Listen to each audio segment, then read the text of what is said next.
And we're underway. And this one will bring it out for Iowa to the 25-yard line. And here's the guy Gary talked about, Mark Gronowski, the quarterback. We met with him yesterday. 54 career wins, which is an NCAA record. And, of course, a lot of those came at South Dakota State, where he was sensational. Went 49-6 over his time there before the transfer portal over to Iowa. And 7 straight games with a rushing touchdown. And he is put together. About 235 pounds of quarterback right there. First snap, 25 for the Hawkeyes, and that's Weegan in motion.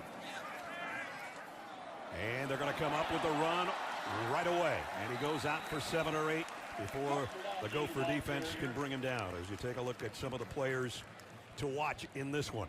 Weegan, who we just talked about, he can do it all as a return man, receiver.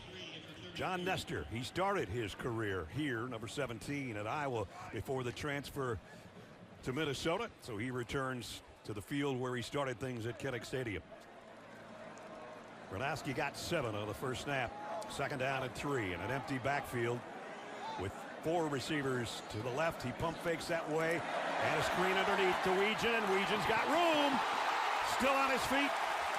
And just like that, he's into Minnesota territory at the 44-yard line. I think offensive coordinator Tim Lester has just served notice to Minnesota. We are going to attack with all our weapons in this football game. It's not just tailback offense for Iowa. We're going to be throwing screens. We're going to get it out of our hand quick. And our quarterback is a willing runner. Nice start for Iowa. A 22-yard pickup. They'll spot it at the 46-yard line of Minnesota. And a first down for the Hawkeyes. Gronowski under center.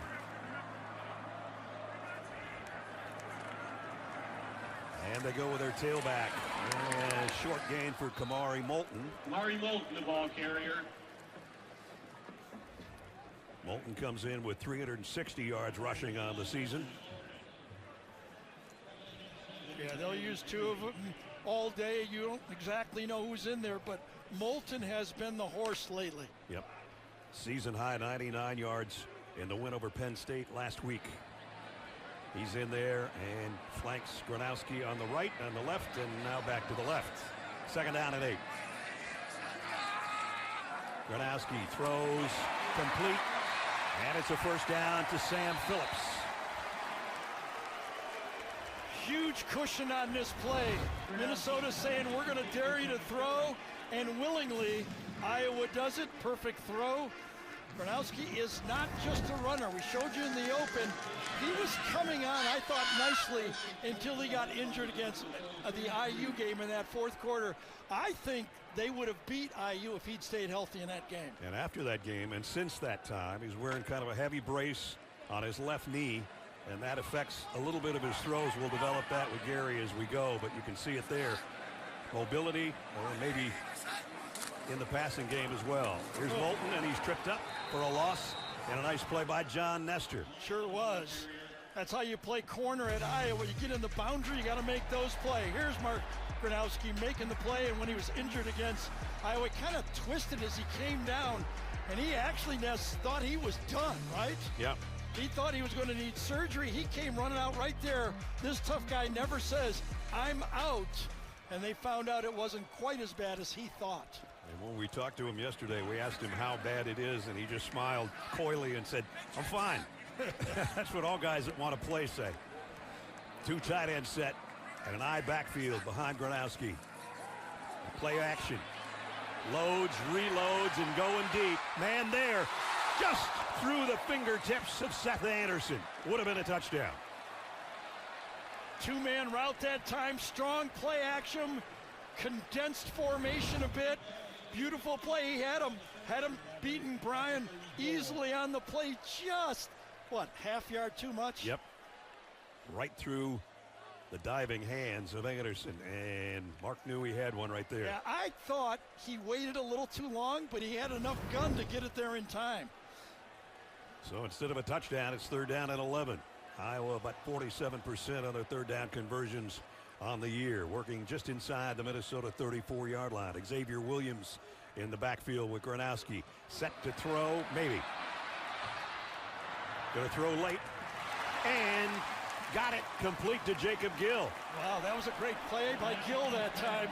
He was getting heavy pressure as Gronowski rolled out. As 8 men had dropped for Minnesota, only a 3-man rush. Mark finds the opening and then finds the open receiver just as he gets hit by Kerry Brown. The Iowa opening drive has worked it to the Minnesota 23-yard line. Gronowski in the gun. He'll give it off to Moulton. Right side, Moulton, big opening. Cut back, and inside the 5. He's tripped up, or it would have been a touchdown. Baranowski, the linebacker, just got a piece of his foot. You're right, but those linebackers is expected to make those tackles closer to the line of scrimmage. He just barely gets the toe, and this is exactly what Moulton does better than he did before. More patience, pressing the hole, and then exploding for the attack. So it's 1st and goal for the Hawkeyes at the Gopher 2-yard line. That Iowa offensive line, they're opening up easier holes because it's more of a wide open offense. They're not banging their head against the wall like past years. Cassie and Patterson in the backfield. This should be Gronowski all the way. Guess not. Yes, it will. Quarterback draw, touchdown. What a creative play.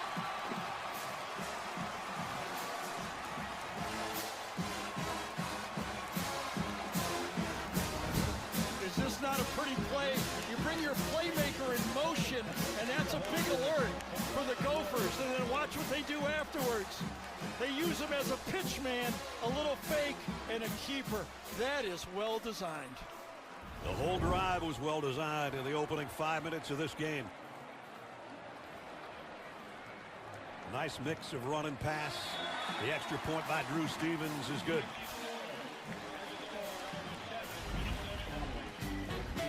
Hawkeyes go 75 yards in 9 plays, a little under 5 minutes. Mark Gronowski, his 11th rushing touchdown of the year, and Iowa in front by 7. Pass that kept the drive alive. Did he get to the line? Yes, I think he did. He drove back on the play, and P.J. Fleck was saying, come on, we need a measurement there, and I think it was the right call. I thought he caught it just past the line, and that was a first down call. That was on a 3rd and 11 at the 34, and Gill with the catch kept the drive going, and it ended in the 2-yard touchdown run. Drew Stevens now to kick. Coy Parrish waiting on the other end for Minnesota. Also a dangerous return man. He's got a shot at this one.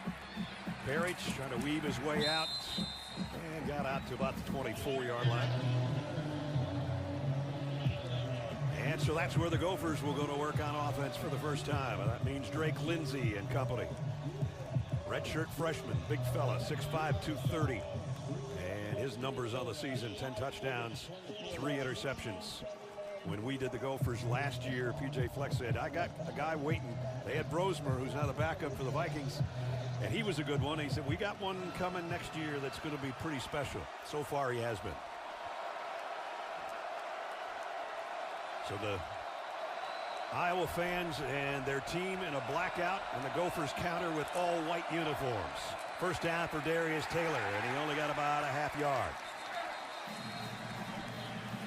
Ethan Hurkett made the stop on the tailback, who comes in.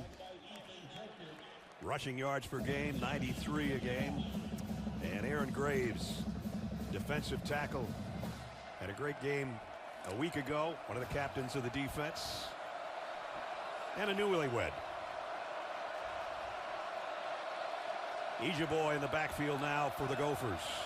And he looks confused as to where to line up or what the snap count is. Lindsey under center will throw. And to the outside, complete, but going to have to make up some ground just to get a gain out of this. They do to the 39. Javon Tracy with a catch. Yeah, I don't think there's any doubt that Drake Lindsey will be a future star as a quarterback. He's got all the tools, but one of the things he does not do well is throw from outside of the pocket. And these 3rd and mediums, defensive coordinator Phil Parker for Iowa this year has been very aggressive blitzing on 3rd down. Let's see what he does. They know where he's going to be. As Gary said, he's a pocket quarterback. Third down and 5. Straight 4-man rush. Lindsey going deep, too deep, incomplete. Intended for Tracy. And nice coverage by Lutmer back in the secondary. 4-man rush. The Minnesota offensive line does a good job of handling the 4. Good pocket to throw the ball. Matchup defense. This ball could have been completed. Nice job turning and handling that by Zach Lutmer, who's becoming a very valuable player in this secondary for Iowa, matching up on the slots and playing more man coverage. Caden Weegan awaiting the punt from Tom Weston.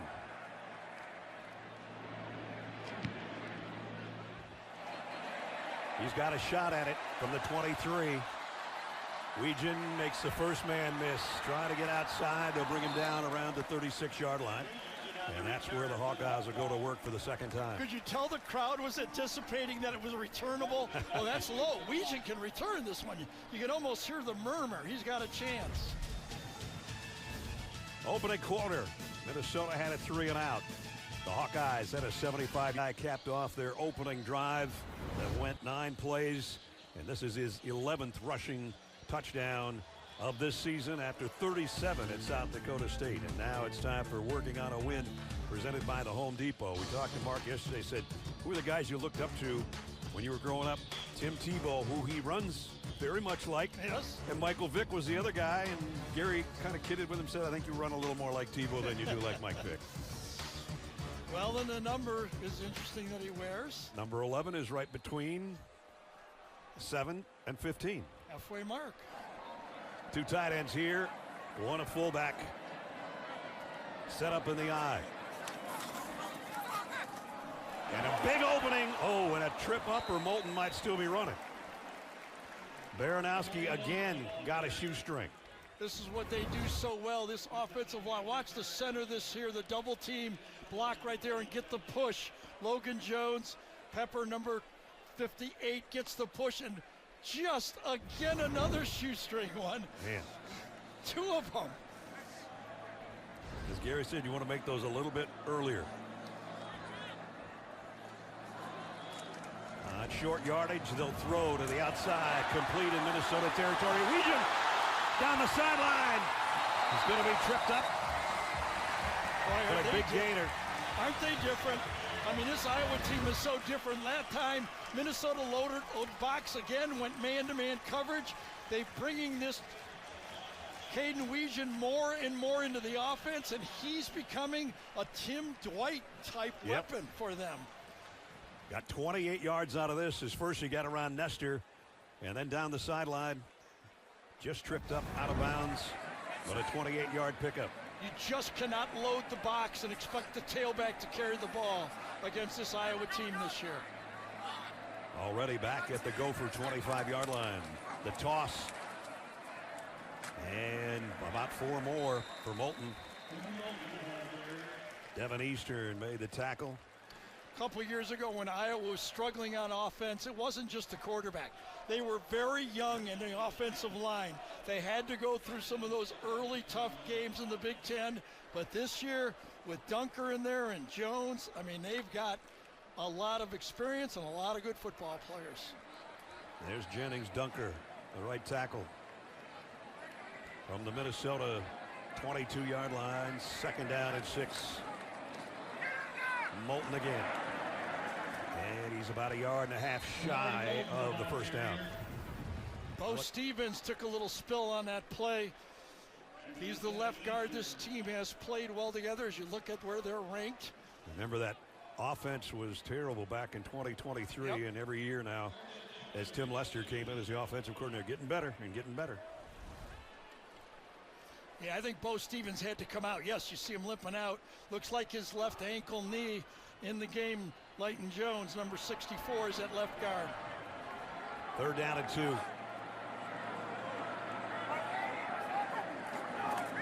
And it's Gronowski, and the Gophers stand him up. I don't know if he got there. Might be a little bit short. It is 4th down. Key decision.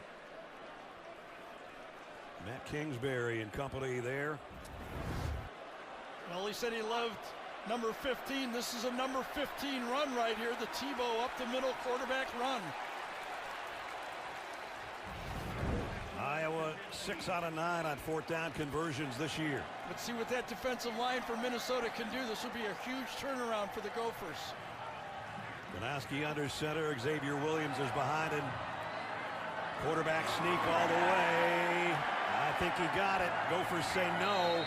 They'll have to unpile everybody. Oh, he might be short. It's right at the line. The linesman came right down the line, as you saw. The marker is right on the line. If it touches the line, it's a first down. Well, they'll take a look at this, I would imagine. PJ wants them to. I don't know how they can find the ball here. Yeah, I don't either. Big push from Large. Oh, how about this? A large push from Large.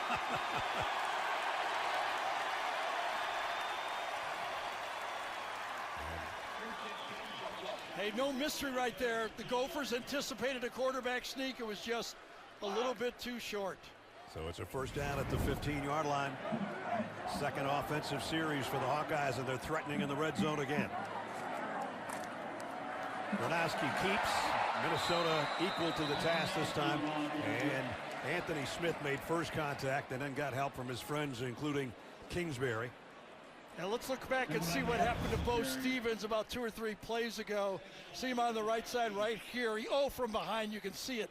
The guy's going to land on his ankle as he goes through. And he's in the tent right now. Under 4 minutes to go, first quarter. All Hawkeyes so far. Minnesota had a 3 and out. Their defense has been out there most of this quarter, obviously. 2 tight end set on second down and 11. As Gronowski lost yardage. And this one's tipped. Almost intercepted by Nestor. Beg your pardon. I don't know exactly who got it. Maybe Matt Kingsbury, number 49. But they got penetration on the play. Had it not gotten tipped, it might have been intercepted. Yep. There's the tip. Yeah, it was. It was Kingsbury, number 49. So a near miss right there. On those RPO offenses nowadays, you're telling all of your players get your hands up because they have to throw short before the linemen get downfield. Minnesota's got to lean on a very good red zone defense right here on third down and 11. Gronowski throws late and incomplete. Intended for Seth Anderson, and it's fourth down. Danny Collins, after 9 sacks a week ago, again on third down, rushes 3 players. Watch Kerry Brown, number 14, though. He handles the play beautifully. Coming in, races him right down the field, kind of makes the play right behind him. Look at that. Coverage all the way. Drew Stevens last week with a couple of field goals past the great Nate Kading, an All-American here at Iowa for the most field goals in Iowa history, and he's tacked 1 more on. That's career field goal number 69 from 34 yards out, and the Hawkeyes add to their lead. 3 minutes and 20 seconds remaining in the first quarter. Gronowski hoping for a touchdown, and they had to settle for the field goal.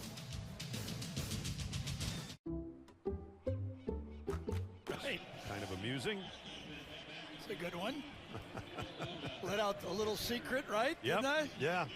About your wardrobe. 3 straight years, same pair of pants. That's what the secret was. So the Minnesota defense holds Iowa to a field goal. And now let's see if their offense can get anything going, or maybe Coy Parrish, their return man, who you see jumping at the goal line. Stevens to kick. Parrish from about 3 yards deep. And he's not going to get to the 25 again. And he thought he was still on his feet. Maybe he was, but it's only around the 16-yard line. I tell you, every time I watch one of these star players, because they need him in the secondary, I get nervous about watching them run kickoffs back. Yeah. I don't mind the punt return as much as I do the kickoff, because you take some vicious shots on those plays.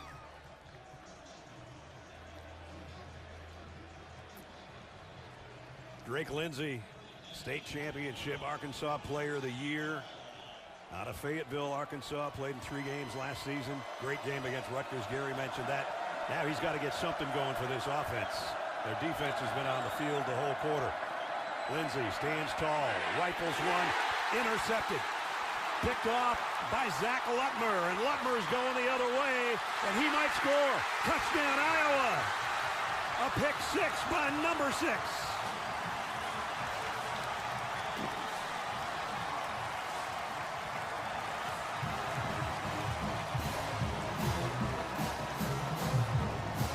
Watch the job Zach Lutmer does baiting the quarterback. He'll follow and then drop back on the pass. Watch him. Drake Lindsey thinks he's got a free wheel route.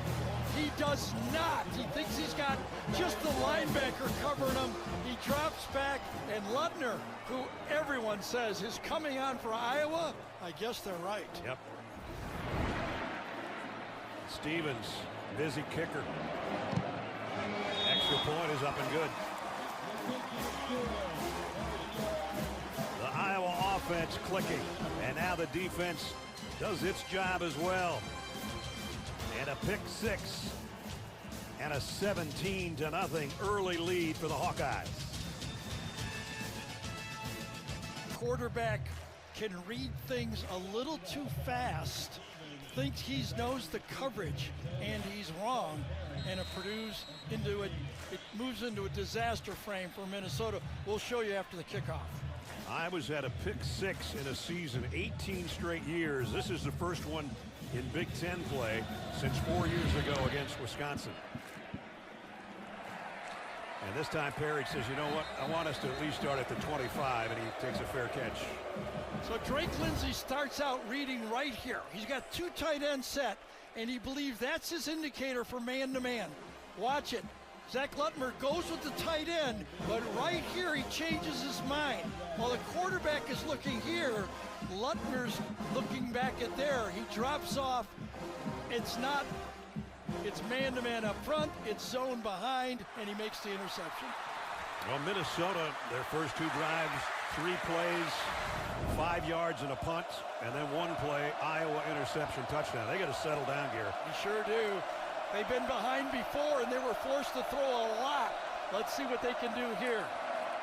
They'll keep it on the ground, and no gain on the play for Ejeboy. I am surprised that Darius Taylor played 1 play, came out so quickly. I thought the key to the game for Minnesota was to get a combination of Darius Taylor catching the ball and running the ball for at least 120 yards. He's not in there again. Cam Davis right now is the tailback.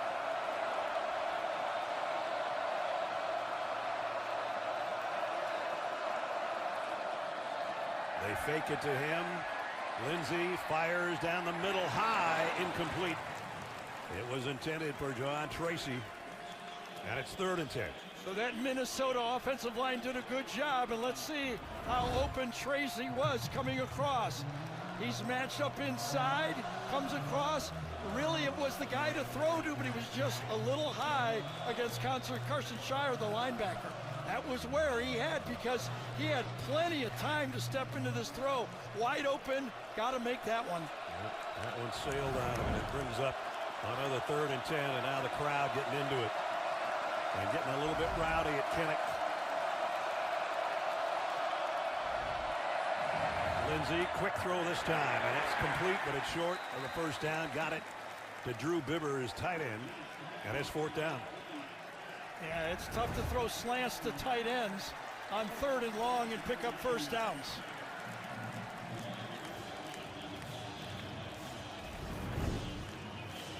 And so it's Weston to punt again. And as Gary said, every time number 21 gets a chance to field one of these, the crowd comes to life.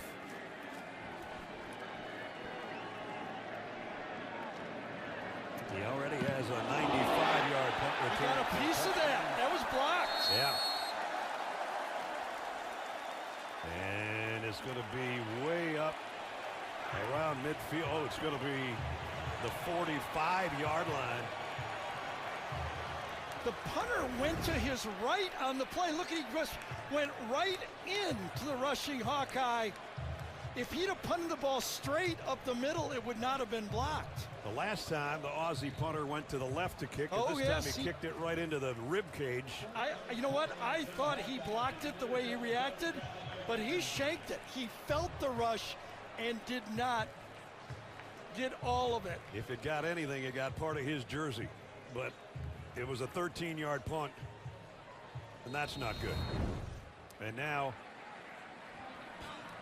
plus side for Iowa with a 17-point lead and still a minute and a half to go third quarter. Moulton, the tailback. Gronowski, play action, might want a big one here, and now he just might take off on his own. And slides into a first down. Nope, not quite. Going to be a little bit short.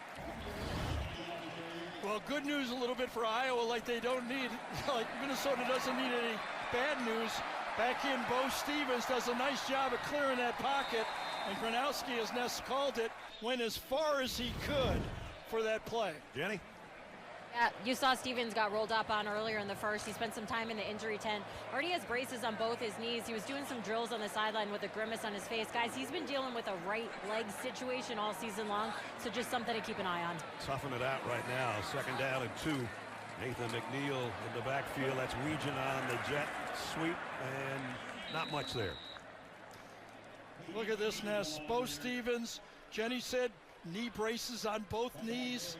He's got elbow wraps on both elbows. He's got his fingers taped up, his wrists taped up. That's Iowa Hawkeye football right there. It is, no doubt.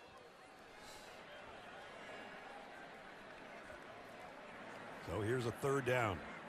Minnesota's defense has been on the field the whole quarter. They're going to let the quarter run out.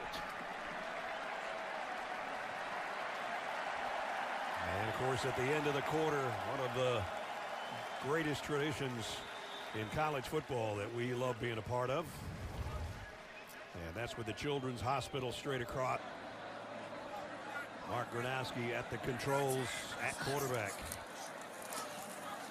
And Kamari Moulton's going to have a first down run. Let's check in with Jenny. Yeah, the Hawkeye Wave is really one of the most special traditions in college football. Everyone getting involved. Our officiating crew, led by Cole Knippel, and the refs, they all visited the Children's Hospital yesterday, made a $7,500 donation. It just shows how loving and far-reaching this tradition really goes, guys. Awesome. Good job, guys. Cole and your gang. And you've done a great job in the first quarter. We haven't had a penalty flag. Well, the Big Ten does not call very many penalties, I'll tell you that. These two are two of the least penalized teams in the country. Well, 12 of the top 18 least penalized are in the Big Ten. First down, Iowa. Moulton, straight up the middle. Gets wrestled down, but he picked up about 6. Darius Green with a tackle. Again, because of the willingness to use all your weapons, run the quarterback, play action pass, follow the big tight end in the hole with the ISO, that time Hayden Large, you really have that, and you're not able to zero in on that tailback of this team. I just think about all the Iowa Hawkeye fans saying, yeah, we've been saying that for years, but you still got to have the QB to do it, and they haven't. 2nd and 4, Gronowski. Plenty of time. Going long to the end zone. Touchdown, Iowa. Reese Vanderzee, 29-yard score.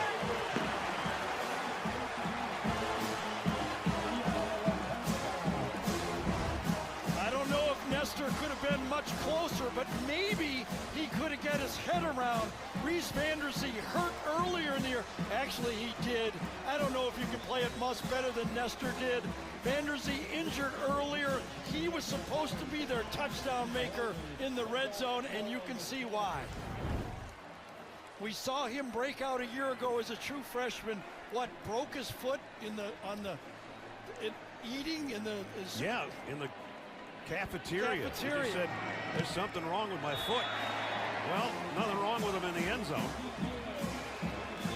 His first touchdown, Mark Gronowski, and it was a strike to Vanderzee. And for Vanderzee, a career-long reception on that 29-yard touchdown catch.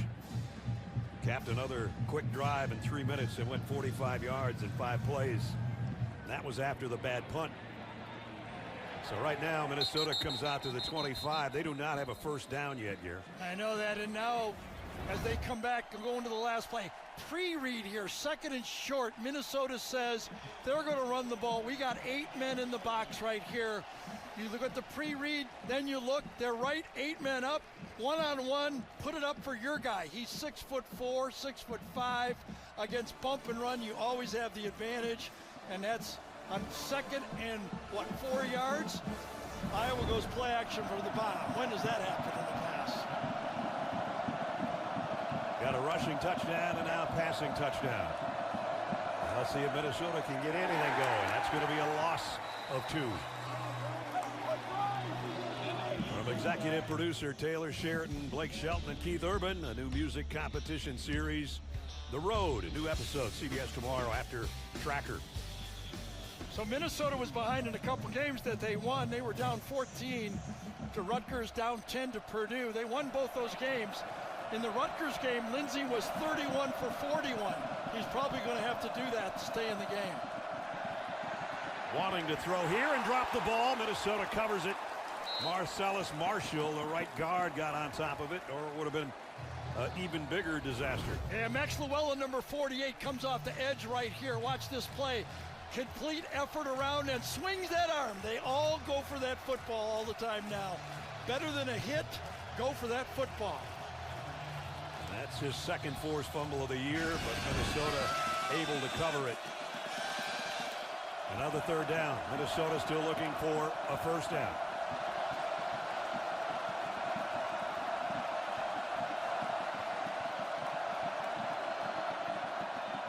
Lindsey in trouble again. And they'll trip him up. Down he goes. Aaron Graves got him. No blitzing against Drake Lindsey. They feel like their front 4 can put pressure on this quarterback.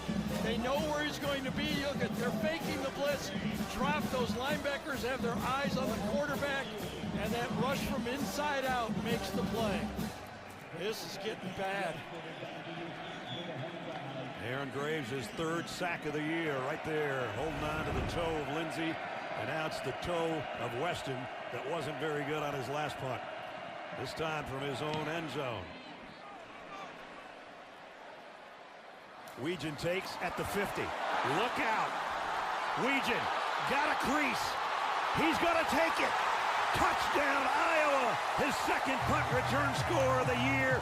This one from 50 yards.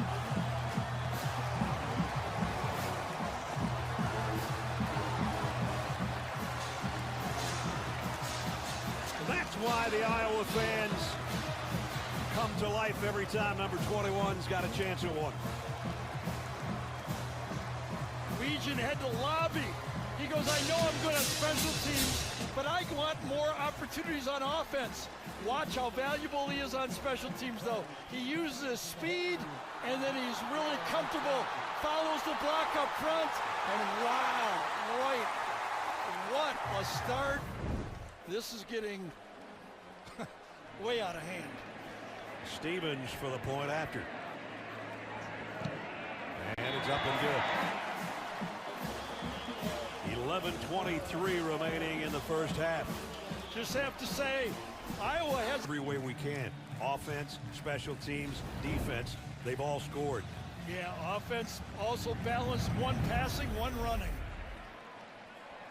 And Minnesota will come out to the 25-yard line looking for a 1st down. Tonight at 7:30 Eastern over on CBS Sports Network. More gridiron action. We'll see who wins the bronze boot as Colorado State and Wyoming face off. Well, this one here is for Floyd of Rosedale. And, well, Floyd's a lot closer to the Iowa sideline than he is Minnesota's. Yeah. There's what they've done today, every way you can do it.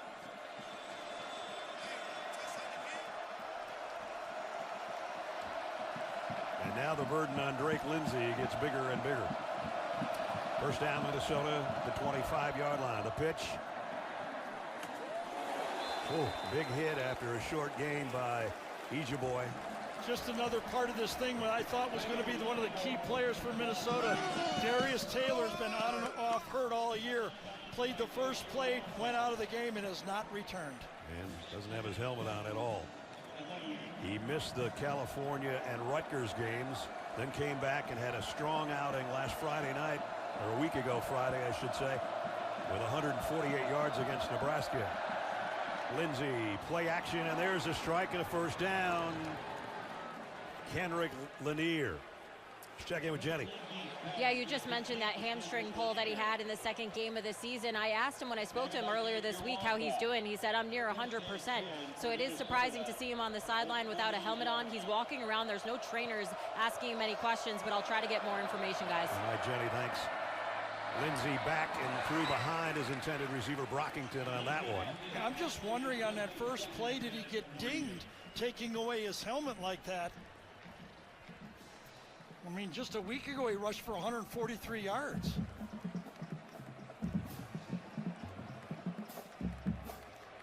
Minnesota second down at 10 here with 10:25 remaining in the first half.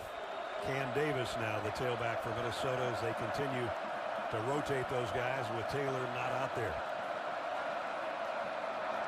Lindsey, quick wide out screen. And tough run. Still short of the first down. Well, Brockington on the reception. Well, at least a positive play for the Gophers on that one. Wampa was cheating up there. He kind of sniffed out a screen, but he could not make the play. Good blocking by the receivers out there. So third down and short this time for Minnesota.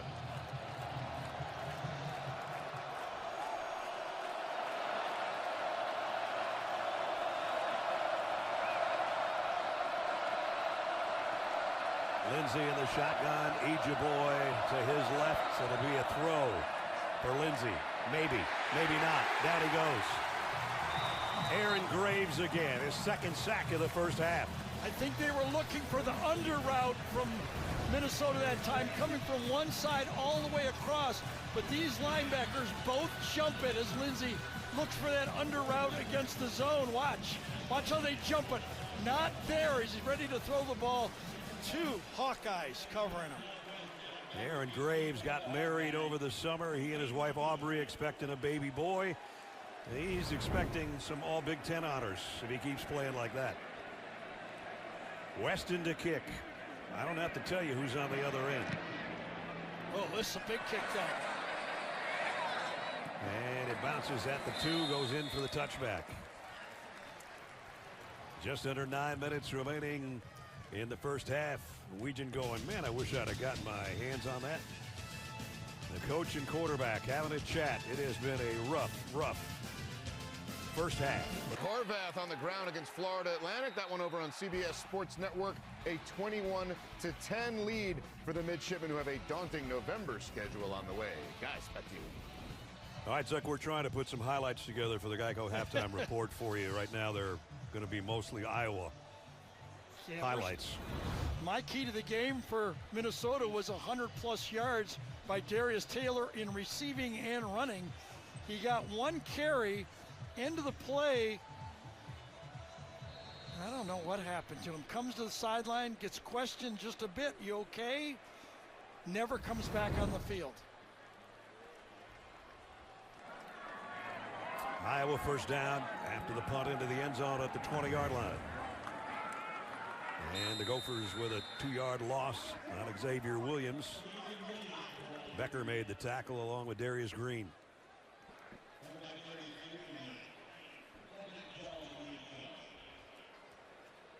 Xavier Williams, redshirt freshman out of Schererville, Indiana. And he's been getting a little bit better every game. Had a big game against Wisconsin with a couple of touchdowns. Minnesota came in, as you just saw, giving up 19 points a game, which was tied for 27th in the country. And Iowa's got a 31-0 lead already. Gronowski, play fake, throwback, screen, and the Gophers up to the task there on the tight end, Ortworth. And we got a flag, our first one of the day. And it looks like it's going to be holding against the Hawkeyes, and with that loss on the play, they might decline this. Offense number 59. That penalty is declined. Third down. Trevor Locke Maybe it's left not tackle. the fact that they don't call a lot of penalties. Maybe there's a lot declined in the Big Ten. That's why it's right.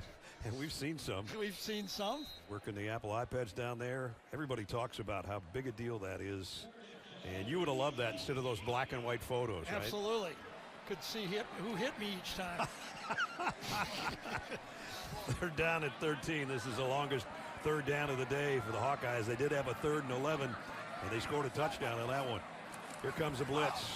Quick slant, but his knee touchdown as Seth Anderson tried to corral that thing, and then his left knee hit the turf, and it's 4th down. Yeah, he had a chance here. If he keeps his feet under him, he's got a chance for maybe 8-10 yards and making at least a chase for a 1st down. So the slip on the play, Kanowski, Anderson, both upset him. First punt for Iowa coming up. And that is Coy Parrish. He's a dangerous return guy as well for Minnesota, awaiting the punt of Reese Dakin.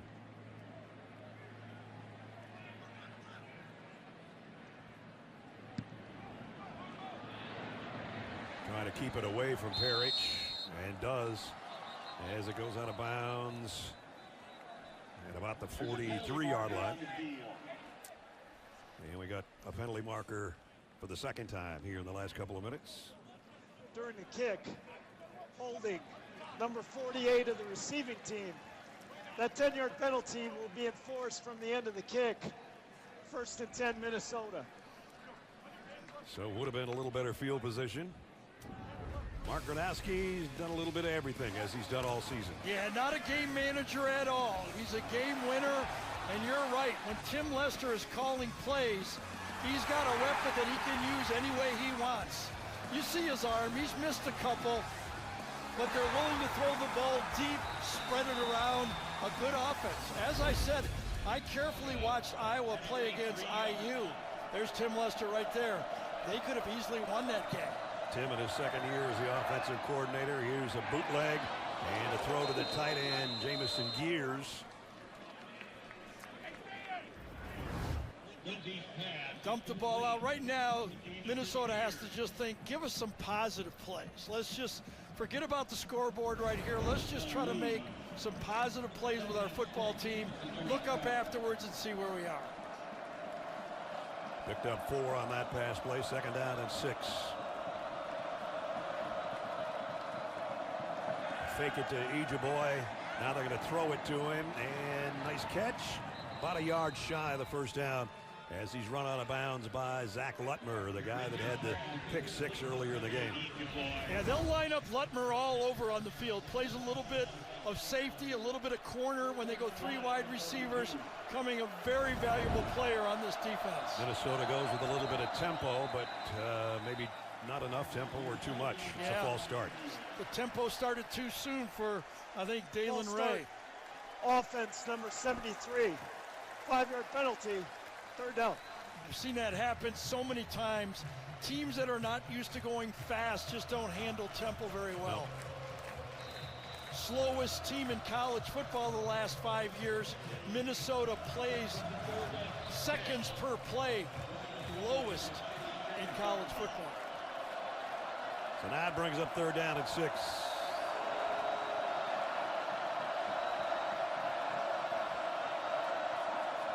Lindsey, a screen to the middle, and they get the 1st down. Got it to Brockington. One of the first blitzes of the day, man-to-man coverage, perfect call, going for the inside screen. Remember, Iowa started with a play like that, the exact one Minnesota runs. Le'Meke Brockington, the leading receiver for the Gophers, coming into this one. Back to the ground. Ejiboy on the carry as we approach the 5-minute mark remaining. Jaden Montgomery, an inside linebacker, made the stop. And again, Minnesota trying to go without a huddle here. They get something on the board or something positive, as Gare said before halftime. Lindsey swings it out. Oh, Ejiboy is just met head on by Deshaun Lee. That's one of those ones, if you're the quarterback, you apologize to the guy as you threw it to. You throw the swing pass right into a shutdown, sit-down corner. They're playing zone, and you lead them right into that guy. form tackle at the end of it right there. And it brings up 3rd down and long again. You get sacked a couple times as a quarterback and you start just trying to do it a little too quick. Yep. Minnesota only 2 first downs, looking for one on 3rd down and 9 here. Brockington in motion. Here they come. The blitz, the throw, a little bit behind Brockington. He couldn't one-hand it. And it's 4th down. They brought 5 that time, but Phil Parker kind of changed it up. Brought the 2 inside guys and then dropped the defensive end, Ethan Herc, at that time. A little bit of confusion, still sitting in the zone, a zone blitz. They're all looking at the quarterback and make the play. Our AT&T pylon cam coming right at you. The football hits you right in the face. And now it's Weston to punt again.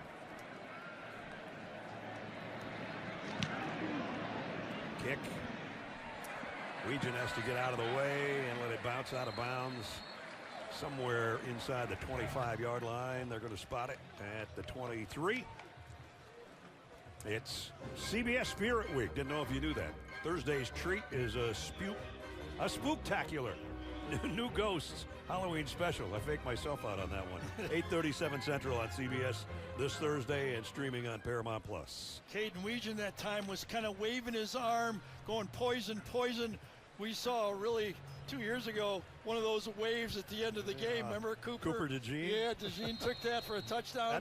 That's a notorious play here from a couple years ago. Absolutely.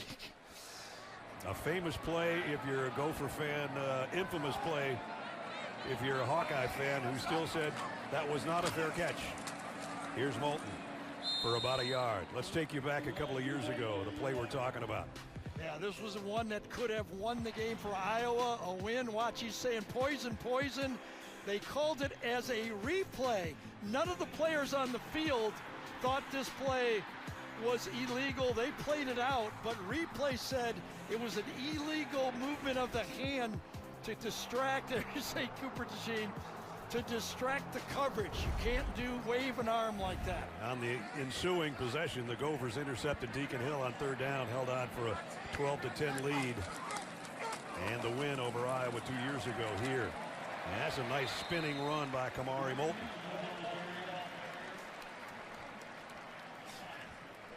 Baranowski made the tackle. Yeah, go behind those black shirts.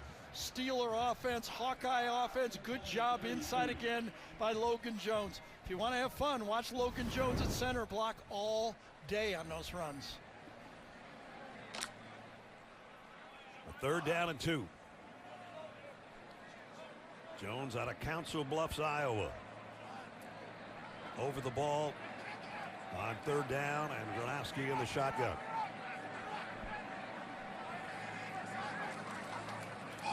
Gronowski will run it. Easy 1st down, a lot more. Hit as he slides. And Iowa looking for flags. And the players mixing it up a little bit at the end of that one. Zaquan Bryan. Yeah, on the slide, he got hit. The fans reacted. I thought it was a little bit of a late slide. Let's take another look at it. No one open on the play. Takes the run. Goes, 18 yards. Looks around. Slides late just as he's getting hit on the play by Byron. I think that's a good no call. That's a shoulder, yeah. Yeah, I think that's a good no call. The quarterback slides real late. I mean, the guy's 235. What are you supposed to do, right? We're at the 2 State, and South Dakota State and North Dakota State are playing in the Dakota Marker game today. And I think they're number 1 and number 2 in the country, I think. Aren't they always? Yeah, pretty much, yeah. Banowski off the play fake, looking for more. And this time the Gophers are going to come up with a sack as we check in with Jenny. Well, guys, you were just talking about South Dakota State. Mark Gronowski brought a little tradition with him this week from that university. He told me 1 game a week they would do something fun with facial hair. So this week he's rocking a Fu Manchu. He left and he said, my girlfriend just shook her head. She knows it's only for 1 week. But he was trying to recruit teammates, finally convinced left tackle Trevor Loke to join in, guys. Well, he came in looking a little like Joe Namath when he came into our meeting yesterday. And the Gophers, the defense been out there the whole game, but they're still hitting people. Yeah, just to follow up on that story, his last decision. I mean, does he go turn pro after that? He said, I needed a little bit more of a pro offense. He decided to follow Tim Lester, his lead. He ran that Green Bay offense as an assistant coach. Said that's one of the reasons he wanted to come to Iowa. And it's been a good decision for both the Iowa team and this young fella. Final minute of the first half. Third down at 14. See if they just keep it on the ground and are content with a big lead. And we got a flag. Timeout. Iowa. Oh, timeout. 43 seconds left in the half. We'll be back in 30 seconds. He's going to talk to Jenny heading to the locker room. Can't wait for that 43 seconds from now. Gronowski hesitates. Now he's going to run for it and try to get to the sideline. Oh, and he throws late and saved himself a little yardage, I guess.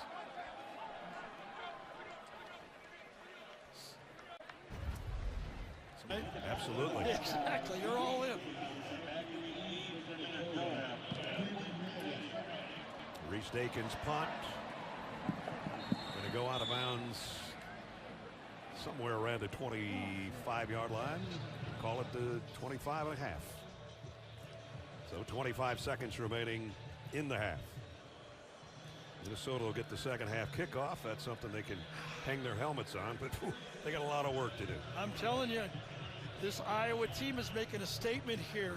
The way they're winning this football game, the way they lost to IU without their quarterback, they'll be in the thick of it if they continue this run. And they won against Penn State last week, which is kind of a nice signature win for them. And that might be the last play of the half as Ejeboy on the carry. Not good possessions for Minnesota. They've had 20 yards in sacks, which adds on to the rushing attack, but they're -9, so that means they've run for 11 yards. 31-0. Iowa heading to the locker room. Halfway to the Floyd of Rosedale Trophy and remaining in third place in the Big Ten standings. Coy Parrish back deep for the Gophers.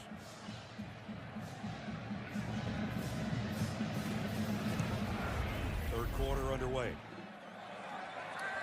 And they'll let that one go, bring it out to the 25-yard line. We'll bring it back inside the booth. Brad and Gary, seems like every start to a third quarter this year, I've looked at you and said, I didn't see this coming. Well, I don't have anything to rip up this time, but no, you're right. And when you run 32 plays, you get 31 points. That means you're getting some non-offensive touchdowns. And they had a special team touchdown, interception for a touchdown, complete control of the game. But I will say, Mark Gronowski makes Iowa different than past Iowa teams I've seen. No doubt. Let's see if Drake Lindsey can make something happen for the Gophers. His first throw is a dart. Yep. And a good play and a first down. Brockington still running with it, but he was down after the catch. Man-to-man coverage, outside technique, forcing him inside. Wins against TJ Hall. Boy, I can see why he kept running. Almost went over the tackler. Absolutely. And looked like he didn't land on the ground. There was one of those plays in the national championship one time. That, yeah. Right? Oregon against Auburn, didn't that happen? So Minnesota, one play, one first down. Much more than they did for a quarter and a half in the first half. And that time a pickup of maybe 2. Moments ago, Jenny was with Kirk Ferentz. Coach, I see the smile on your face, but there is always room for improvement. Where are you hoping to see it in the second half? Yeah, I mean, just a lot of wild things happened right there. The offense came out, played well. Defense did a great job. Then you get the special teams and the pick six. So, you know, a lot of good things, but we're right back to the start. You pleased with how much heart this team's playing with? Yeah, they're playing hard as hell, and gives you a chance. So, but we still got some work to do. Thanks for your time, Coach. Okay, thank you. Lindsey, play action on the roll to the right. Throw in deep, and it's intercepted. Not what they wanted to do. TJ Hall, second interception for the Hawkeye defense. That's a bad mistake by your quarterback. Throwing the ball up for grabs to a tight end down the field.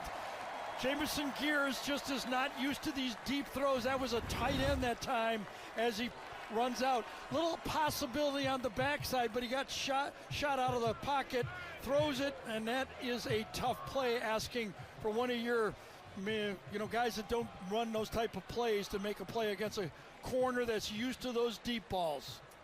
TJ Hall, the senior out of Fresno, California, with his first interception of the season, gives it right back to the Hawkeye offense. Enjoying everything they've seen. Quarterbacks do it in different ways, but you can't throw interceptions too when you're trying to get back in the game.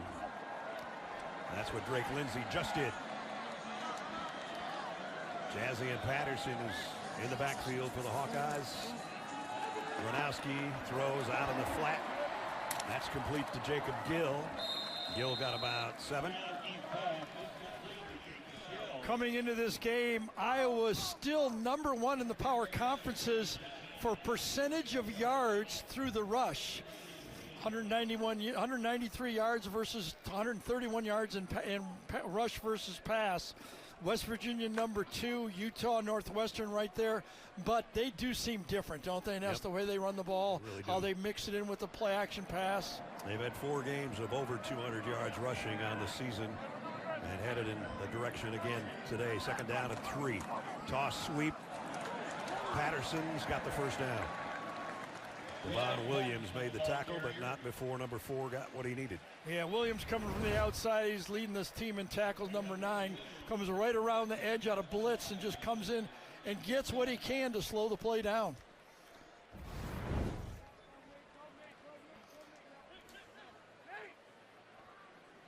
So first down for the Hawkeyes. Gronowski looking at that armband and how much time he has to work with. Nathan McNeil comes into the backfield, a true freshman. 2 tight ends. Now it's an empty backfield. Yeah, he's electric, Nathan McNeil. There he comes. They fake the jet sweep. No, they give it to him on the jet sweep. Whoa. I thought Gronowski still had it. Excuse me.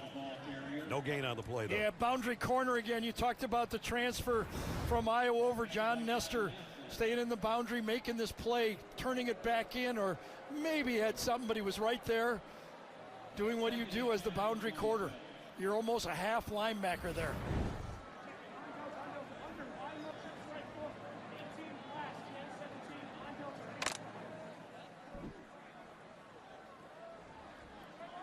Kamari Moulton back in at tailback for the Hawkeyes. On a 2nd down and 10 from their own 27. Play clock down to 2. And it is Moulton. Whoa, that was a collision. Yeah, still got about 2 yards out of it. Good to see that Gopher defense playing football. You're playing for your brothers right now. You know you're not going to probably win the football game. Very unlikely. So you're looking to your left and your right and say, I'm not going to be the guy on tape that doesn't look like he's playing full football. Baranowski, the guy that delivered the hit, and it brings up 3rd down and 8.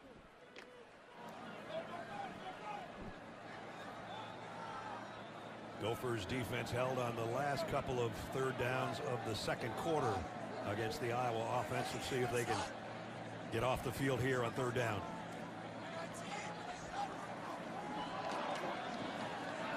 Throws on the money, but about a yard shy of the 1st down as Jacob Gill's got another catch. Yeah, with that, it was the same defense that Iowa hit the touchdown, except there were 3 wide receivers, so there were 7 in the box. They blitzed everybody. They played man-to-man. Good defense. Let that slant happen in front of you. Picked up well, by the way, inside by Kamari Moulton, but a good defensive play by the Gophers. Kerry Brown makes the hit, and it's going to force an Iowa punt. Playing man coverage, and you're forcing them to throw a ball downfield. Coy Parrish backpedaling, awaiting the kick from Reese Dakin. Might have a play. Nope. Late fair catch. Got it around the 18-yard line. Minnesota with their 2nd offensive set of the 3rd quarter when we come back to Kinnick Stadium in a moment. Let's first look at this Hawkeye defense. They've done everything they needed to do. Pressure on the quarterback. We said they know where they are. Play their zone defense, Nobody does it better in college football, knowing where to make the plays, and then when you're in zone, reading the quarterback's eyes and making, in this game, a game-changing play. That Phil Parker defense, he's been here 27 years, as has Kirk Ferentz. Before that, it was Norm Parker's defense. Iowa always solid in that capacity. Here's a toss, and maybe 2 yards for Ejeboy. There's Phil. Yep. We knew Norm. Iowa between 1999 and 2011. He was the offensive coordinator, and then Phil right behind him since 2012. Brockington down on the play, being attended to. Leading receiver for the Gophers out of Moultrie, Georgia.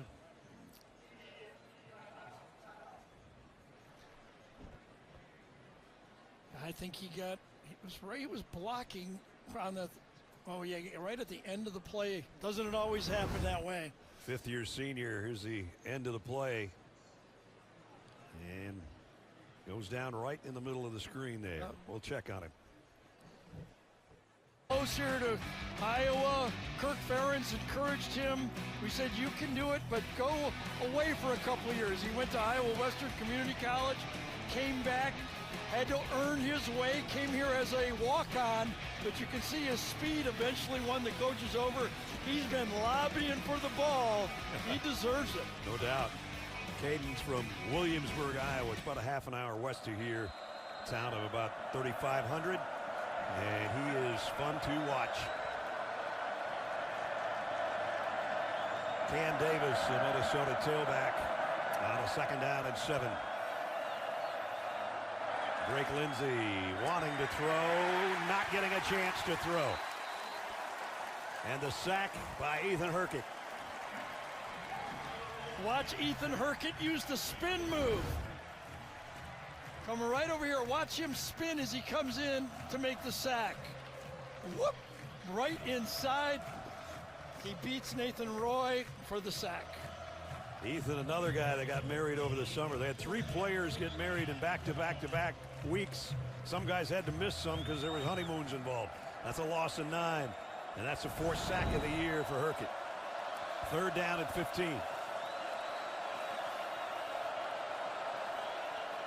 Extra man on the rush. The throw is complete. Going to be well short of any kind of first down. Only out to the 19-yard line of Javon Tracy.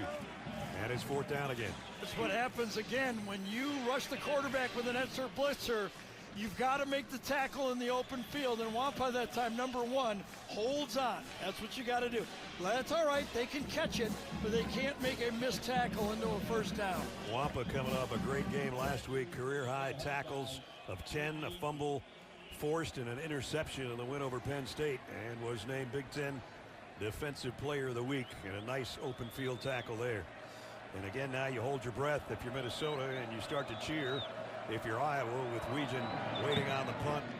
This one a mile high, and he takes it on the fly and got about 10 out of it. When you put 2 years in going to community college, you run everyone you can back. That's right. Look at the look on his face. Took him to the woodshed. So Iowa starts in Minnesota territory at the 48-yard line after the punt return by Weegen. High backfield behind Gronowski. Changing things up a little bit in the run game, if that's what's coming. And it's a run blitz by Minnesota. And still Moulton got about 5 on it. We're talking. Take a look at the Discover Conference update. There's the record. Indiana on top 5-0, 8-0. And Ohio State was idle today. And these two teams were in 3rd place, tied for 3rd place in the Big Ten. When we were talking with the Iowa coaches, one of the things Tim Lester said is, and so did Kirk Ferentz, Gronowski's knowledge of the run game and getting everybody in the right sets, right? Absolutely, and Mark even said that. Well, another reason he came here, that Green Bay run game has a lot of checks for the quarterback. Under center, one of the things the NFL does, he wanted to get used to doing that. You can see he just did it the last 2 plays. bootleg here. Throw out in the flat, complete. First down and a bunch more. And it's Ortworth, the tight end. First down, Iowa. Number 48, he lines up at fullback the play before. This time, coming at the H-back spot, little bootleg. Everybody runs this on the split zone, bringing their tight end across, little dump off. I used to love that play. Didn't have to throw it too far, yeah, right? just turn around. You get 19 out of it in this case. Absolutely, it all goes to the quarterback, all those yards. And Gronowski now pretty good numbers throwing the ball. Obviously what he's done running the football this year has been phenomenal. And here's another throw. Nope, this time a sack from behind. So Michael Burt, a true freshman, was in, I believe, was it? No, it was 88. Hayden Large coming in from this side, blocking down. Oh, it was. Coming across, Michael Burke, 80. Coming across, was supposed to clean that guy up. And he didn't. He whiffed on him. Kingsbury ran right through everything. And then there was no whiff on the quarterback by Kingsbury. Kingsbury's been a demon forcing fumbles. They almost forced one there for the Gophers. Second down at 14.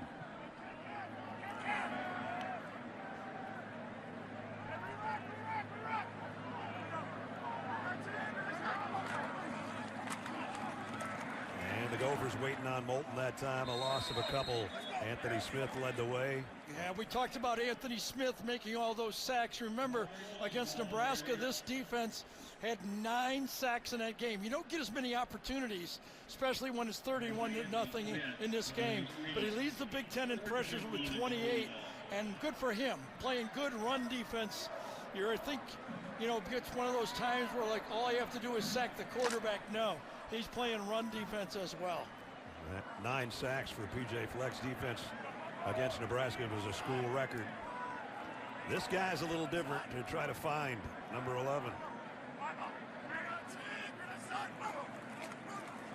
Moulton, and nice job off the corner. Excuse me, that was Williams, and John Nestor came flying in there to make the tackle. Yeah, this was a corner capped all the way. This was a blitz call. Danny Collins came with the corner blitz. You don't see him, but he's in an attack right from the beginning of the play, and that's how he was able to come in on block to make that one. There's John as a Hawkeye before switching to Minneapolis, and the Gophers played 2 seasons here. Drew Stevens now try 46-yard field goal. He hit earlier. And the all-time leading field goal kicker for the Hawkeyes has got another one. That is career field goal number 70. And it stretches the Hawkeyes lead to 34-0. But Ness, you don't need an NCI Iowa City to figure out what's going on in this game. No, you don't. No mysteries here. Stevens, who just hit the 46-yard field goal to kick off. Corey Parrish waiting for Minnesota.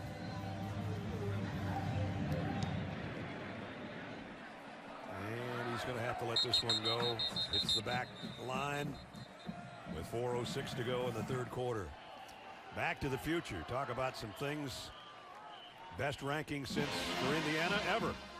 Texas A&M number 3, best since '95. Georgia Tech number 7, and that might be a move up after their win today, and that's the best in a long time. I think all of those teams are capable of winning games in the playoffs if they make it. Pretty sure Indiana has almost a lock now. Vandy's tied at halftime, we understand. Here's a shovel pass and an inside run by Cam Davis. It picks up about 7 yards.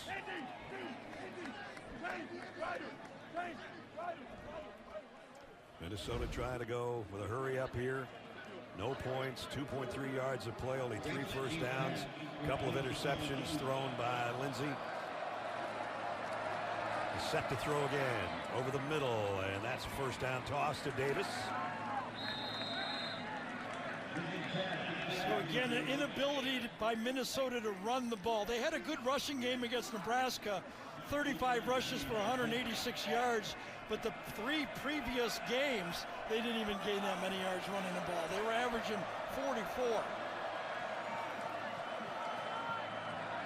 Davis again. This is his best run of the day. He got clobbered at the end of it by Ettringer, one of the captains of the defense.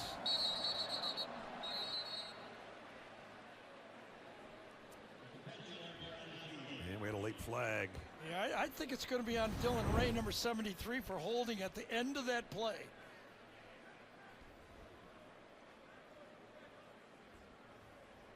Cole Kneppel, the referee, talking it over with the side judge, Steven Thielman. Thought he got a grab on him. Let's see if they saw it. After the play was over, unsportsmanlike conduct, number 44, Iowa, 15-yard penalty from the dead ball spot. That's his first penalty toward disqualification.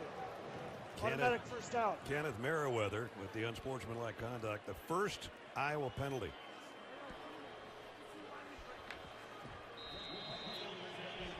So you tack on some yardage there, and it's got the Gophers at the Iowa 39.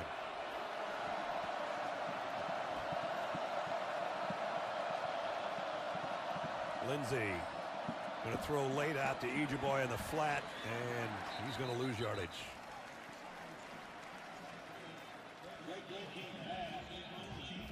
Previous play, here was the penalty. Right there. Yeah, that's not good. Oh, yes. You're not going to get away with that. Didn't really hurt Dylan Ray that much. It hurt me. I'm telling you. Didn't hurt him. I guess not. That was, I thought, the player that was getting held. Doesn't deserve that punch, though, if you're getting held. Throw to the outside. Brockington, who's back in there after being shaken up earlier, and he might have got a yard out of that. And Jenny's got more on Drake Lindsey. Yeah, his family tree bleeds Razorback red. His grandfather, his dad, his cousins, even his great uncle all played at Arkansas. Drake said that Arkansas didn't really recruit him much, but PJ Fleck did really hard. He told me after their first FaceTime call his junior year of high school, he knew he wanted to play for Fleck. He was genuine, he was real. Lindsey said everything Coach Fleck told me, he kept his promises. He said I would spend a year learning behind Max Grosmer, and then they would hand the keys to me. That's exactly what happened. His family jokes, they traded Woo Pig Suey for Row the Boat Guys. Jim Lindsey was part of that undefeated Arkansas team that you saw the picture of with Jerry Jones and Jimmy Johnson, and Jim went out to a career, ironically enough, with the Minnesota Vikings. He was in the backfield with Bill Brown, Dave Osborne, Clint Jones, Oscar Reed, and Jim Lindsey. That sounds like your team. Number 90 in the neutral zone, causing the offensive player to react. 5-yard penalty. Third down. A few groans on that, but that was the right call. Brian Allen went into the neutral zone right here. Watch it. Anticipates and just draws the offside. So a couple penalties on this drive against Iowa. Still, it's a third down and 6 for Minnesota.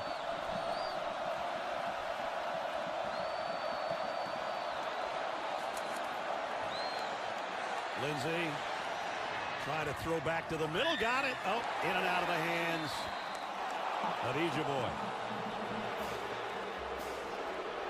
And we got a flag down again. And a player down again. And that's Kendrick Lanier, I think.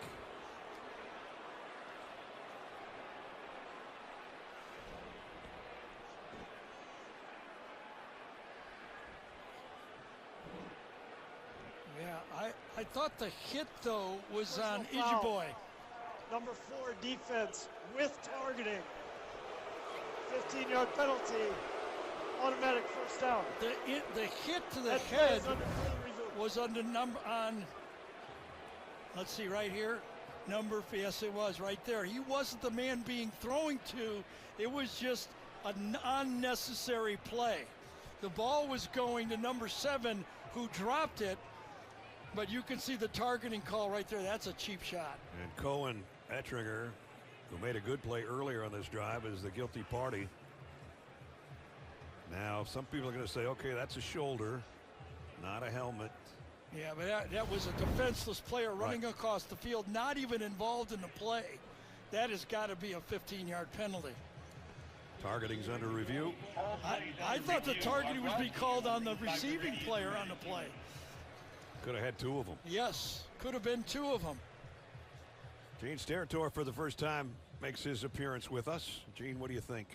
Yeah, I was watching both of the plays you both were alluding to. I think the blindside block with Entringer is a target. I think if any part of that shoulder pad gets to the head neck area, which I do think there's a piece of that you would have targeting. I think, as Gary mentioned, these are the cheap shot, blindside shots you just don't want to see in the game. Offensive player has no idea where he's coming from. He's kind of pulling back, and he takes that shot. And then the second play. Review. The contact was shoulder to shoulder. There is no foul for targeting. Okay. However, the 15-yard penalty, personal foul, will still be enforced. 15 yards, automatic first down. That's what I'm just going to ask you, Gene, if it could be that instead of targeting, and it was. Yeah, and I think that's why they announced it. That's why the referee did a great job. Cole Knippel mentions that in the announcement. When you say personal foul, unnecessary hit, or blindside block with targeting, you can remove the targeting, but we're still enforcing the foul or the penalty. And they looked at it in a frame by frame and saw that it was shoulder and initiated to the shoulder. Didn't feel like that part of the helmet was involved, but not a pretty hit, fellas. Right. And that's a third first down given up on this drive by penalty against the Hawkeyes defense. So Minnesota's penetrated to just inside the 21-yard line here. Haven't been there all day. Cam Davis on the toss, trying to get wide, not going to get there.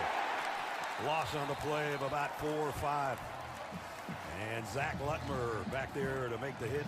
Watch this Hawkeye defense pursue this play. Watch all the flow from these players from the Hawkeye. The pitch goes, and watch those black shirts run this play down. There's 4 different players that could have made the tackle on that play. That's Phil Parker defense. That's the way they play. And they're playing it very well today. Final half minute, third quarter.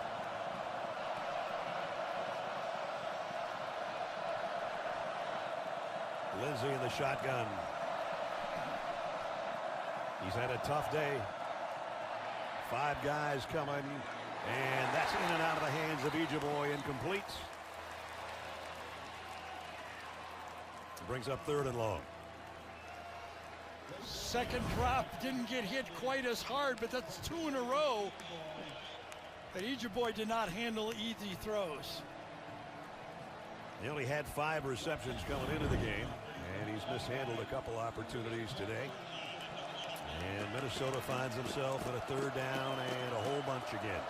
Well, last time Iowa bailed them out with 2 consecutive penalties, an offsides and a late hit, unnecessary hit. Let's see what happens here. 3rd and long. Lindsey's going, come on, we got to hurry up. Play clock down to 1. He rolls, he throws, almost intercepted, but it's caught by Brockington. Boy, I thought that was going the other way for a second. Well, Lutmer made a play on the ball. Yeah, so did Zach Lutmer. He was thinking pick 6 again. Watch him run this play down. He thinks he's going to get it, and then it goes too low. Luckily, it was thrown low. Yes, exactly. A perfect throw, and Lutmer would have had it.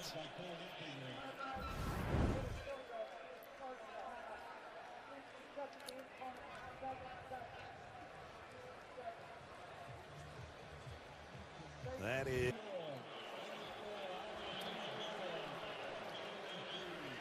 Brady Denneberg just hit a 34-yard field goal. Both scoreboard clocks had zeros up there to end the 3rd quarter, but Minnesota had taken a timeout with 7 seconds remaining in the quarter. So we're not quite done with 3, but Minnesota finally gets 3 as Brady Denneberg knocks it in for the first points of the day for Minnesota. And obviously, PJ said it was a better direction.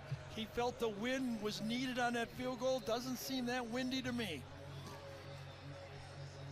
So Minnesota avoids the shutout. And now we got 1 play left in the 3rd quarter for the 2nd time.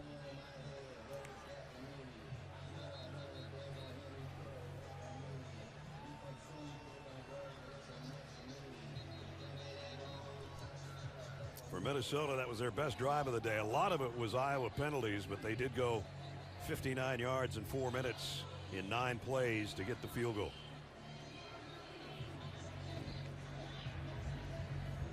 I don't know. me just personally, and PJ runs his program and he's been very successful at it, I would have challenged my quarterback. He was still learning. Let's see if you can make a play here against a good defense for the long run. I don't see what a field goal does. Let's see if Minnesota is thinking about kicking straight away. Yes, they will. And still 3 seconds remaining on the clock. At least they kept it out of Weegen's hands on the kick return. On the other hand, after 24 points last year, and this year, I think he might have said, I want to end this run of points by Iowa. Yeah. This is as many plays I've ever seen after we thought the third quarter was over, though. We're going to get another one right here. We're going to get another one. It's got to be a record, right? Yeah, I think so. There's the numbers on Mark Gronowski.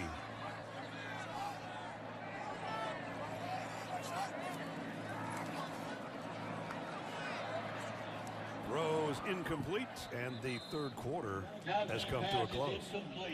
Officially. 34-3. Iowa at the end of 3. And the Gophers, and it's all Hawkeyes going to the final 15. And they keep it on the ground. Jazzy and Patterson on the carry. Coy Parrish made the tackle. We talked about the 2 longest tenured coaches in the league. It seems impossible. PJ number 2, Kirk way out in front of him. And then it's Ryan Day and Mike Loxley, who we'll see next week at Maryland in his 7th year. And Kirk was here as an assistant before that. And he's won 209 games, most in Big Ten history, and he's just 14 minutes and change away from number 210.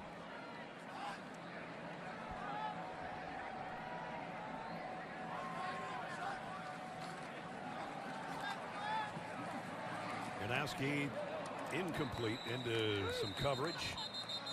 Gary and I had known Kirk for, I don't know, 30 years or so. That's for sure. When he was hired, Nick was the head coach of Michigan State. Phantom Menace, Star Wars was the #1 movie at the box office. Edgerrin James was NFL Rookie of the Year, Kirk's first season. You just add the silver hair and you don't look that much different. No, I don't know. But, I mean, he's coached, you know, for Bill Belichick in the NFL. Nick Saban was on that staff when he was at the Cleveland Browns. He's coached his sons, Brian, Steve, and James here. They made a pretty nice home. And, you know, it's funny because a couple of years ago when they weren't scoring any points, fair catch taken by Minnesota, the Iowa fans grumbling about how come we're not better, how come we're not better. And they stuck to their gun. Minnesota first down at its own 30-yard line.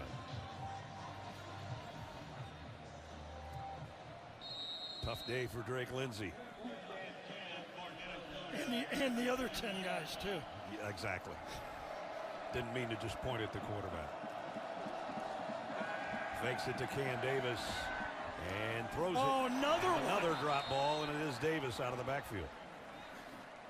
They're not helping him much. Well, Darius Taylor is their best receiving running back. When I thought he had to have a big game receiving, you can see why he's their best receiver, because the other 2 guys are struggling catching the ball. Yep. Cam Davis played 6 years at Washington, 41 games before transferring. And now it's Ejeboy back in there. He's had trouble catching the ball as well. 2nd down and 10. They'll give it to him. And he's going to get back to the line of scrimmage, and that's about it. Vander Ketrix made the tackle that time. Yeah, a few things have gone on after the whistle. And we're going to show a few of the Hawkeye ones right here. That one right there, I actually thought that should have been a defenseless player targeting. I thought it should have been targeting. 3rd down and 9.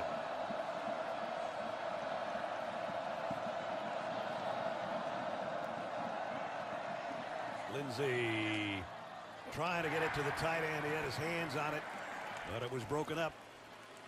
Knocked out by Buffington. It was. Cam Buffington, the play before, pushed the running back out of the hole, and this time playing man-to-man defense, more like face-to-face defense on that one. Doesn't know where the ball is, reaches. When the receiver reaches, he reaches up between the arms and makes the play. That was the throw that had to be made on that one by Drake. Weston to kick. Weegan on the other end, runs up on it at the 31 and got about 5 yards on the return. 2 minutes into the fourth quarter. Iowa's got the ball back in a big lead when we return. House Kinnick Stadium and Duke Slater Field here in Iowa City.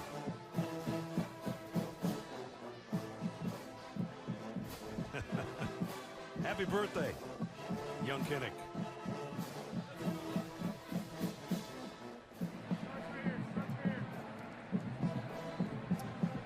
So Mark Gronowski stays in at quarterback with 13 minutes to go. Jennings Dunker, right tackle, is out of the game. Bo Stevens has never returned. I think maybe they might just be playing it safe with Bo Stevens with the big lead. But now they've taken, I think, Dunker out of the game right now and put in Doetzler. Got an end around coming to Weegan. Slips through a couple of tacklers and got 8 yards before Parrish can bring him down. So two of the guys from little towns, one on the end around, and then Coy Parrish making the tackle. Coy out of Esco, Minnesota, which is kind of by Duluth. Yeah. John Nestor down on the play. He's had a great game here today, coming home to play against his old team. He has been a factor in his spot as boundary corner. We'll step away, check on John Nestor when we come back. Yeah, Pieper was Jacob, blocking him. Jacob Gill is going to hit him. There's the right there by Nestor, but Gill's going to get pushed back into him, falls on the back of his left ankle, and that's where the injury happened.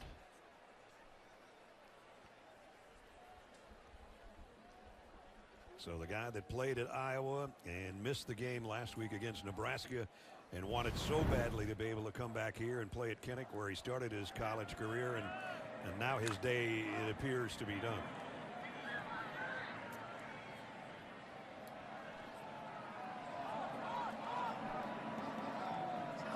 Mark Gronowski on a 2nd down and 2 in the shotgun.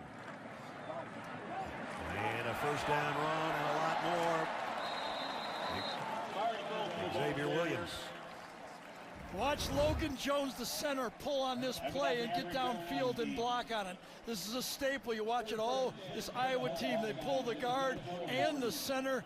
He's been doing it all game, handling the nose tackle and then pulling out for the block. Stand corrected. That was Kamari Moulton, and he's starting to add some yards up. He's had a good game.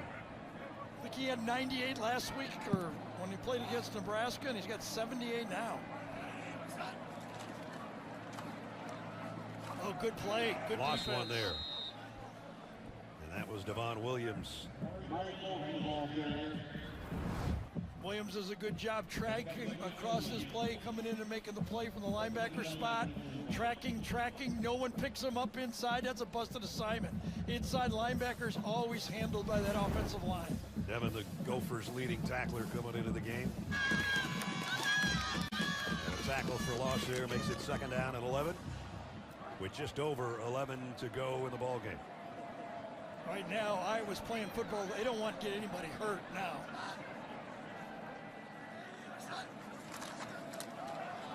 Williams. Tough yard and a half. Well, this Hawkeye offensive line, it's always a staple. When they may be young some years and growing, but this year, this offensive line is as good as any offensive line in the Big Ten. They've got veteran players up there that have played a lot of football, and they've got that Iowa run game with the help of a quarterback running the ball. Give you an example against Penn State, that big win. 5 of the 6 highest graded players on the team were the 5 offensive linemen.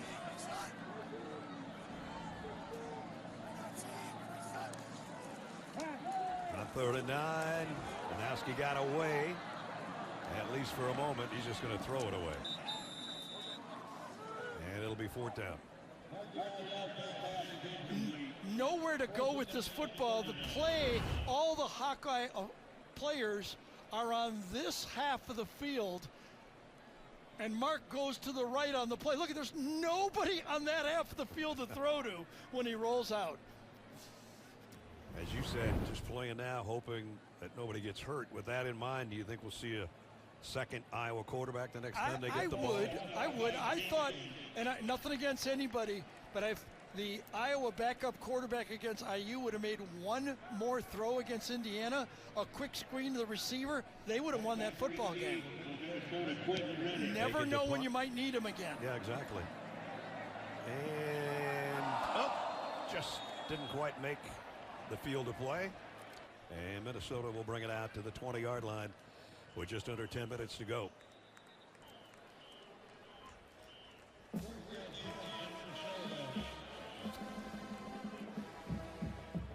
So P.J. Fleck with the field goal avoided the shutout. What the last time Minnesota's been shut out was by P.J.'s team, his first team at Minnesota back, how many years ago? 9 years ago?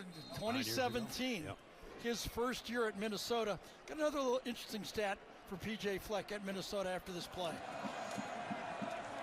Ejeboy stood up at the line of scrimmage. No gain. It's all yours, Gary. So this is a little tough today, but for Minnesota, the last 6 drafts, his teams have had a player taken in either the first or second round in 6 consecutive drafts. Only 9 teams in college football have done that. Want me to give you the other 8 teams? Yes. Bama, Georgia, LSU, Okay. Michigan, Ohio State, Oregon, Penn State, and Notre Dame. The Blue Bloods. The Blue Bloods. Oh, that is a good one. He was talking to Darius Taylor over there on the sideline, who has his helmet on right now, which hasn't had since the first play of the game.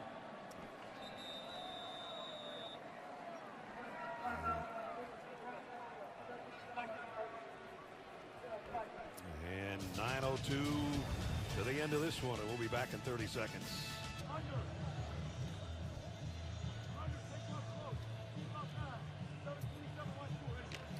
Drake Lindsey with his offense surrounding him, comes back out.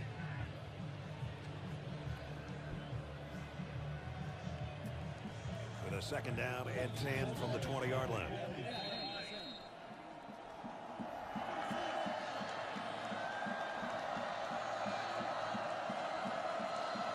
They fake it to Cam Davis.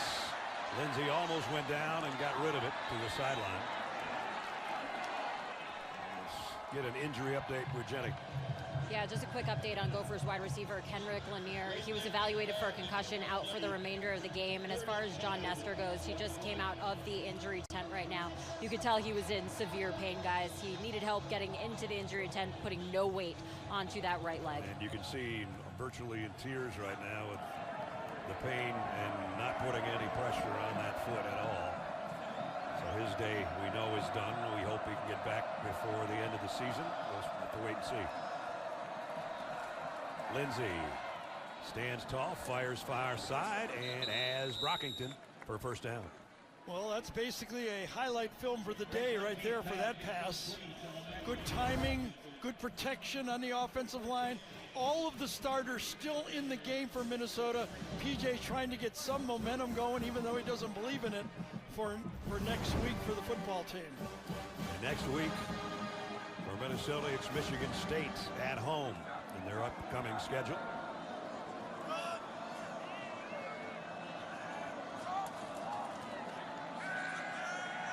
Lindsey steps up and over the middle is intercepted. Cam Buffington. 3rd interception thrown by Lindsey today, and Buffington's got one. Trying to go to the running back again on this play.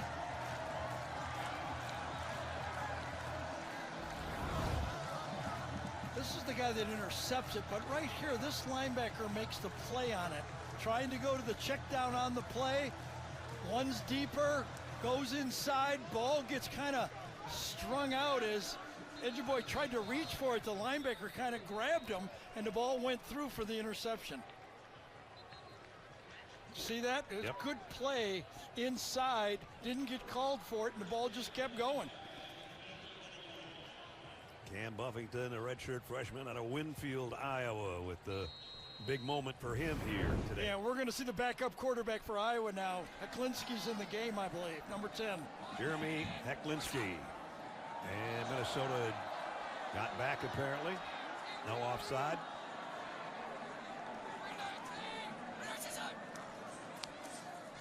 There's a toss to Patterson. Take a look at Mark Gronowski's final stats on the day. 12 out of 19 for 135 and a touchdown. He also ran 2 yards for a score.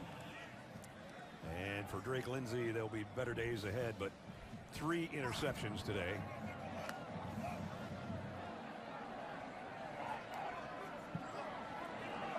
Whole offensive line, the backups are in.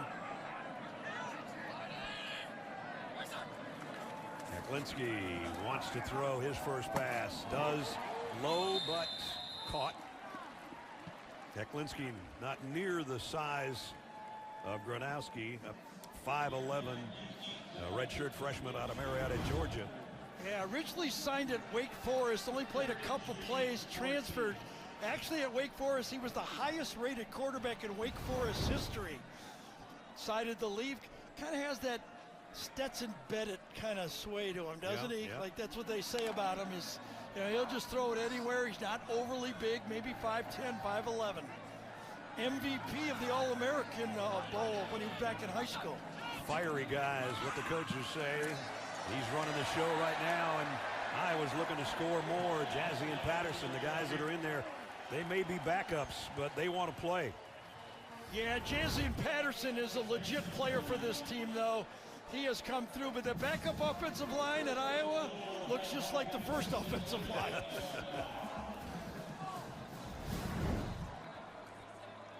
Up 31 and looking for more. You always want to have your backup quarterback ready to go. Take that from a backup quarterback. First and goal from the 8. You always got to have them ready. Hard to be ready all the time, right? Yeah, it is. You don't get the practice snaps as the first guy, but it's very frustrating. Let me say this. That's what I meant. In the NFL, they always say it's the best job in sports. No way, I hate it every play. You do all that work, and then you don't even get to do anything. It's, you know, it's no fun at all. Paycheck's fun, yeah. Get that, but nothing about playing. Second and goal at the 6. Heklinski's going to keep his own number, and he's in. Touchdown, Iowa.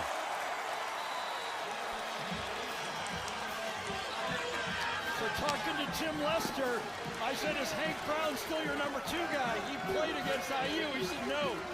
We put it open for competition, and Jeremy Heklinski is the guy that we're going to go as our backup the rest of the year. He's got some quicks to him. And this is his first touchdown for the Hawkeyes. Capping a short 21-yard drive in 5 plays following the interception. Get a hug from the starter. Yeah, that's good. Extra point by Drew Stevens is up and good. And the Hawkeyes have put 41 on the Gophers.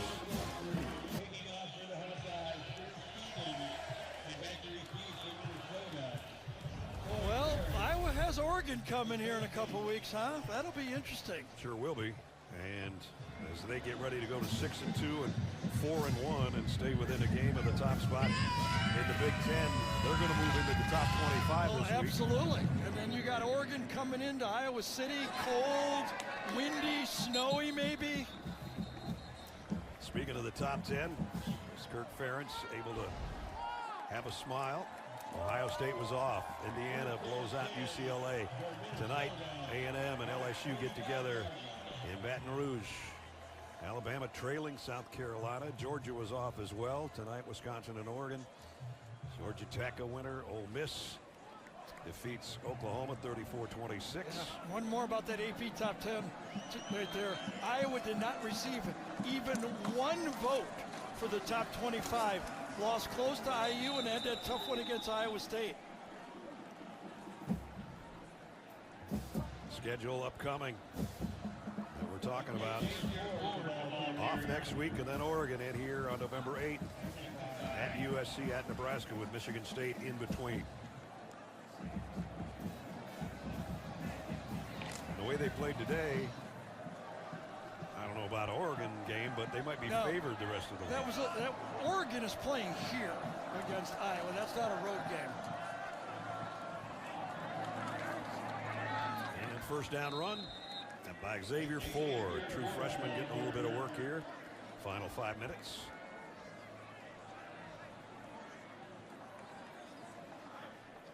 PJ is going, you made this mess, you finished this mess, you guys on offense.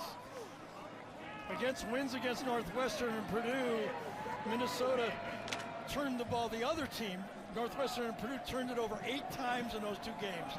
Today, Minnesota has turned it over 3 times. Yeah, they came in +5 in the turnover margin, and that has backfired on them today with 3 interceptions. On the ground, Xavier Ford again. Brought down by Derek Weisskopf defensively for the Hawkeyes. We literally have been watching Iowa play defense like this for 20 years. At least.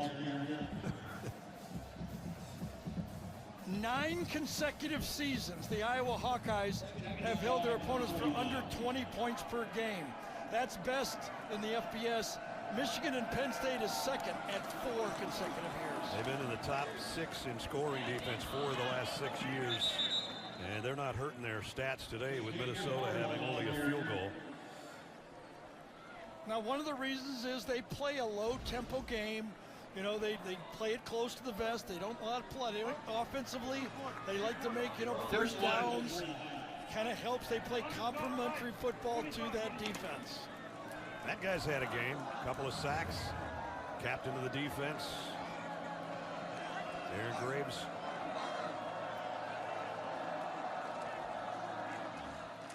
He was telling us yesterday there was never a doubt I was going to be a Hawkeye as he grew up in Dayton, Iowa.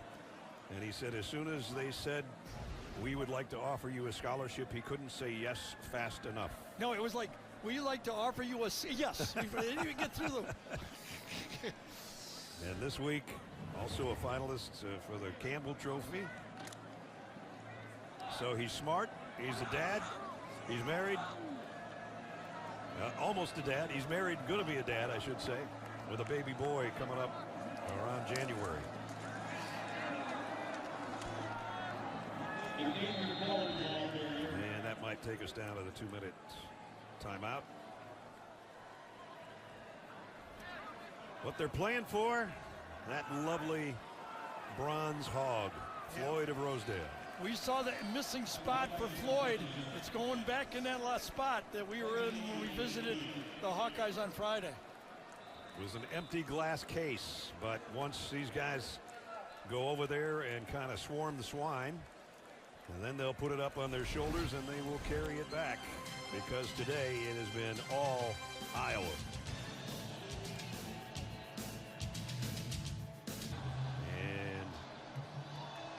Iowa going to celebrate Floyd of Rosedale here in 2 minutes. To talk a little bit about this Iowa football team as they go forward, making a run at a playoff spot. They've got an opportunity with their schedule and the type of team they are. The only thing I see missing on this team that they could use is a #1 receiver. Big-time receiver.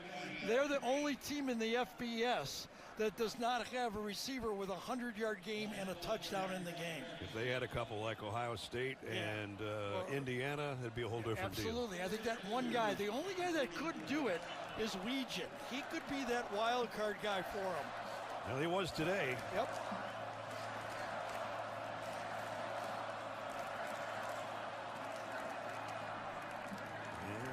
close to a first down. Xavier Ford, Minnesota, and P.J. Fleck have to regroup this team now because next up for them, as I mentioned, they're home to Michigan State. Then they're off. Then at Oregon, at Northwestern, and then they play for Paul Bunyan's Axe against Wisconsin on the 29th in another trophy game. Floyd never had a chance to head to Minneapolis today. There's a mini version. That's right. This is a little piglet right there. Pretty confident. That isn't one's he? going to market, and this one's staying home. What's the weight of this one? What, 99 pounds? 98. pounds.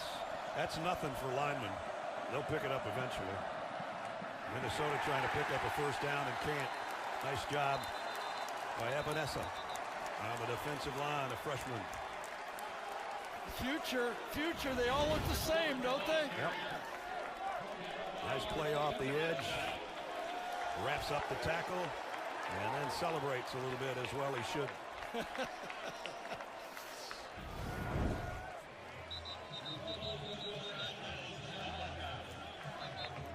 They're always fun. You know, we were talking about the difference in personalities between Kirk and PJ.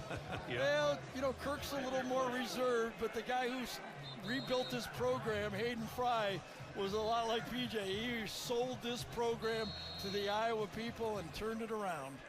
Hayden had the sunglasses on the sideline. Absolutely. And he could tell a tale. Scratch where it itches, right? That's right, exactly.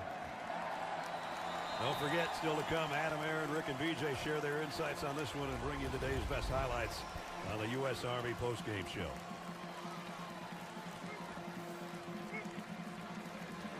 And the two coaches meet at midfield. And the players mingling together as well. So no matter how heated the rivalry is, still great sportsmanship. As the clock winds down for a 41-3 Hawkeye win.